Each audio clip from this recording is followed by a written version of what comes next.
Hi there, Loy Machedo once again, and now the book review is The End of Overeating by David A. Kessler. Now, I have had the problem of overeating, or I've loved food right from the time I was a child. In fact, I still love food today. Just imagine this. You're walking down the shopping mall and suddenly you have this aroma of cinnamon. The minute it just hits your nostrils, your brain starts a flood of activities, and before you know it, you're actually going all the way to Cinnabon. You're buying a Cinnabon and you're eating it, even though you're like 20 pounds or 30 pounds overweight. Then you have KFC. You see people standing in line just waiting to dig their teeth into those juicy pieces of spicy chicken. You also have the delicate pizzas. I mean, the toppings on top, the fragrance, the crunchiness. I know that you have, if not forgotten, it is Burger King. The burgers you love, charcoal with that, the smell, the fragrance. I mean, you can't describe it. It is a feeling, an experience that you just cannot comprehend, and it goes down smooth. And before you know it, you're chugging it down with a Coke and yes, another cookie. So before you know it, you have added another 10 pounds per month to your already gaining oversized bulge. Now, I used to wonder as to why is it that I used to keep eating. In fact, I looked around and I saw so many people eating, and I would keep asking myself, aren't people noticing that they're getting fat? So that is where I decided I'm going to commit myself to research. And this is where I bumped into the book, The End of Overeating by David Kessler. Now, who's David Kessler? David Kessler was a Harvard, I hope I got that right, Harvard educated pediatrician. He was also the head of the Food and Drug Administration and served under two presidents. And he successfully lobbied against the tobacco and the Congress, tobacco industry and Congress, against setting up regulations. Now, there was one battle, however, he could not win. That was the battle against the chocolate chip cookie. He could not resist it. I mean, the minute he would see it, he had to gobble it up.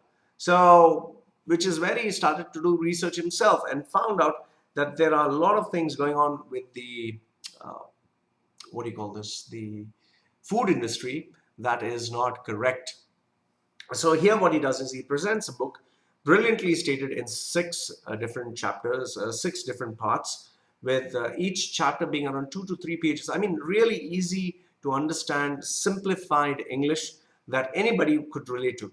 And those six parts are the following. The part one is the three secret ingredients, the most powerful secret ingredients what the food industry tends to use. And what are they? They're salt, they're sugar, and fat.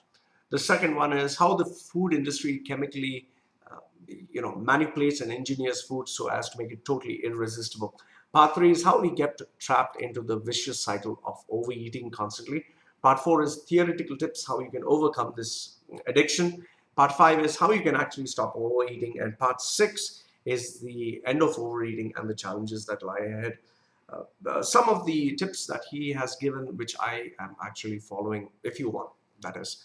One is, this is thanks to David Kessler. One is, be aware of what you are eating compulsively. Make a list, identify what those are, and make sure that you overcome them. Second one is, engage in a competitive behavior to cause a habit reversal.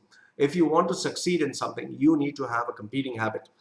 Third one is, create new thoughts. I mean, if you think of chicken and you immediately get thoughts of something hot, steamy, I think you need to play around with the images, with the feelings associated in your mind, a little bit of NLP there. Four is, just as Alcoholic Anonymous has a support group, you need a support group. Yes, it sounds funny, but you need. In my case, I've decided to join a runners club.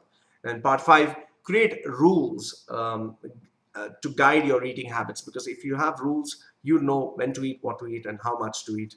So set those rules and stick by them. Six is, change the emotional connection, because we tend to connect food to enjoyable emotions. However, if you somehow connect it to bitter memories, I'm sure you will not overeat, especially people who are dying of a heart attack or people who have been hospitalized. I think they look at food differently. Overall, I would say this is one impressive book, absolutely great, intensive, compelling. It is a compelling collection of facts And I think the author has done a brilliant job. In fact, if I had to recommend it to anyone, I would say everyone must have one. You should uh, definitely give it to your children and read it out to them and make them aware of the principles in this book. I would rate this book without a doubt a 10 out of 10. And I say have this book, keep it, read it, and spread the awareness. So this is Loy Machedo, speaking to you from loymachedo.com, recommending this book, Why the End of Overeating by David Kessler. Thank you for watching.